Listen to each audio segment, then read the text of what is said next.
Hello दोस्तों, स्वागत है आप सबका बिहार बेल्ट्रॉन क्लास 4 में। पहला क्वेश्चन है, क्रोम ब्राउज़र में डाउनलोड विंडो खोलने के लिए निम्नलिखित में से किस कीबोर्ड शॉर्टकट का उपयोग किया जाता है? Option A Ctrl+J, option B Ctrl+D, option C Alt+J या ऑप्शन डी Alt+D। इसका आंसर हो जाएगा option A Ctrl+J। Chrome browser में डाउनलोड विंडो खोलने के लिए हम कीबोर्ड से Ctrl+J प्रेस करेंगे तो हमारा डाउनलोड सेक्शन खुल जाता है। Ctrl+D से क्रोम ब्राउज़र में बुक मार्क खुलता है। Alt+J से कुछ नहीं होता है। Alt+D से क्रोम ब्राउज़र में सर्च इंजन, जो भी हम सर्च करते हैं, जो भी हम जिसके बारे में हमें जानकारी लेनी होती है, तो जहाँ सर्च करते हैं सर्च इंजन खुल जाता है। Alt+D प्रेस करेंगे तो सर्च इंजन खुल जाता है। दूसरा क्वेश्चन है, वर्ल्ड वाइड वेब WWW का आविष्कार किसने किया था? Option A Tim Berners-Lee, option B Bill Gates या ऑप्शन सी एलन ट्यूरिंग या ऑप्शन डी स्टीव जॉब्स। इसका आंसर हो जाएगा option A Tim Berners-Lee. WWW world wide web का आविष्कार टिम बर्नर्स-ली ने किया था और इसने ही HTTP का भी आविष्कार किया था, HTML का आविष्कार किया था, हाइपर टेक्स्ट मार्कअप लैंग्वेज का। बिल गेट्स माइक्रोसॉफ्ट के आविष्कारक हैं, स्टीव जॉब्स एप्पल के हैं। नेक्स्ट क्वेश्चन है, निम्नलिखित में से किसे बाइनरी मैंने पिछले क्वेश्चन में आपको कराया था, बाइनरी डिजिट किसे कहते हैं? तो 2 0 और 1, दो नंबर को हम बाइनरी डिजिट कहते हैं। इसमें दो ही नंबर होते हैं, 0 और 1। कंप्यूटर जो है केवल बाइनरी डिजिट को ही समझता है। तो क्वेश्चन है, निम्नलिखित में से किसे बाइनरी फाइल फॉर्मेट के नाम से जाना जाता है और इसे MS वर्ड के पुराने संस्करणों जैसे MS वर्ड 97 से 2003 तक में उपयोग किया जाता है? ऑप्शन है .docs, option B .docm, option C .doc या ऑप्शन डी .docxx। इसका आंसर होगा ऑप्शन सी .doc। 2003 के पहले या 2003 का जो वर्जन था MS वर्ड का, उस समय तक .doc यूज हुआ है। अब .doc क्या होता है? तो ये MS वर्ड का एक्सटेंशन नाम कहा जाता है .doc को। मतलब कि MS वर्ड में अगर काम करते हैं और MS वर्ड में फाइल सेव करते हैं तो यह बताता है कि जो फाइल सेव हुआ है वो MS वर्ड का है। अब जैसे कि अब हम पावर पॉइंट में काम करते हैं तो उसका एक्सटेंशन नाम है PPTX, यानी कि ये एक्सटेंशन नाम यह बताता है कि कौन सा फाइल किस एप्लीकेशन में बना हुआ है। तो अभी अगर नया वर्जन जो MS वर्ड का है उसमें एक्सटेंशन नाम .doc बदल कर .docx हो गया है, लेकिन इसमें पूछा है 2003 तक, तो इसका आंसर हो जाएगा ऑप्शन सी .doc। अगर पूछे कि नए वाले वर्जन में कौन सा यूज होता है तो आंसर हो जाएगा ऑप्शन ए .docx। नेक्स्ट क्वेश्चन है, MS Excel 2016 वर्कशीट किसे कहते हैं? तो एक्सेल में हम जहाँ काम करते हैं उस पेज को हम वर्कशीट कहते हैं।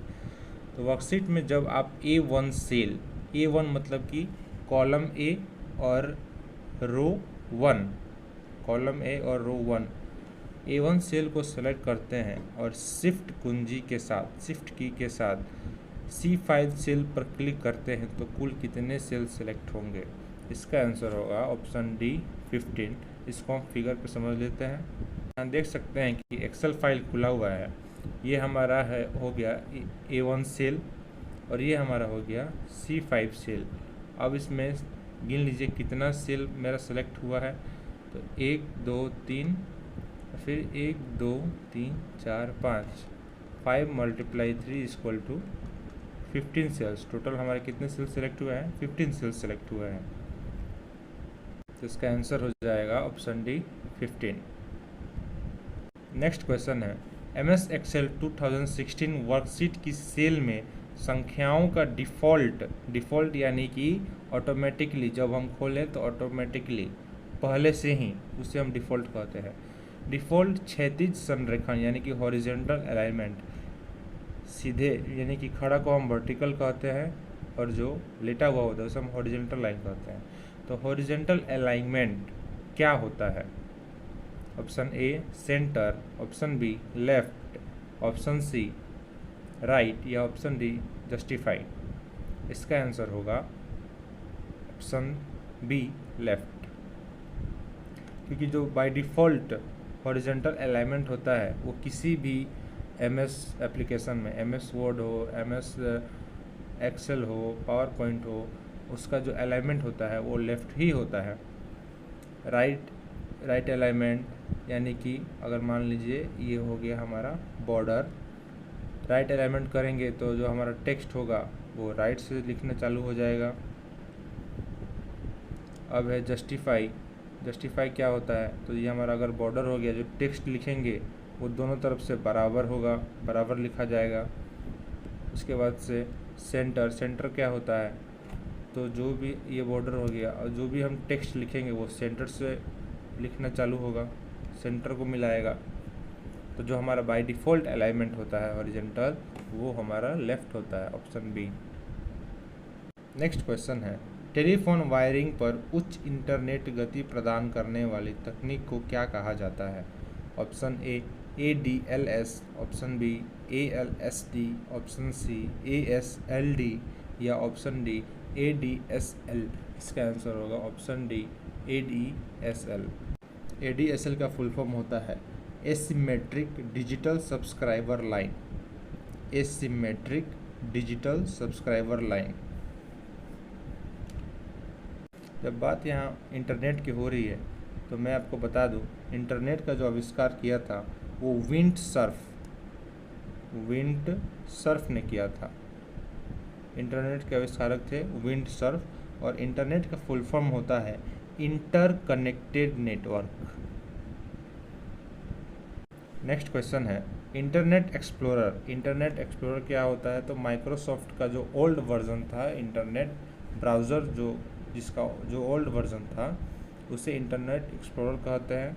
अभी जो नया वर्जन है माइक्रोसॉफ्ट का उसे हम माइक्रोसॉफ्ट एड्ज कहते हैं। तो यहाँ पे क्वेश्चन है, इंटरनेट एक्सप्लोरर में F11 का उपयोग क्या है? F11 का उपयोग हम किस लिए करते हैं इंटरनेट एक्सप्लोरर में? इसका आंसर होगा ऑप्शन डी पूर्ण स्क्रीन चालू करने के लिए। यानी कि जो हमारा स्क्रीन है, मान लीजिए ये डेस्कटॉप हो गया और हमारा इंटरनेट एक्सप्लोरर है, अगर वो इतना में खुला हुआ है तो F11 प्रेस करेंगे तो हमारा जो पूरा फुल स्क्रीन मोड में आ जाएगा।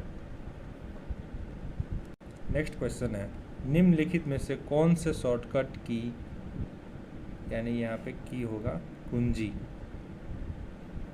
शॉर्टकट की किसी फाइल को कॉपी करके डेस्कटॉप पर पेस्ट करने के लिए प्रयोग किया जाता है?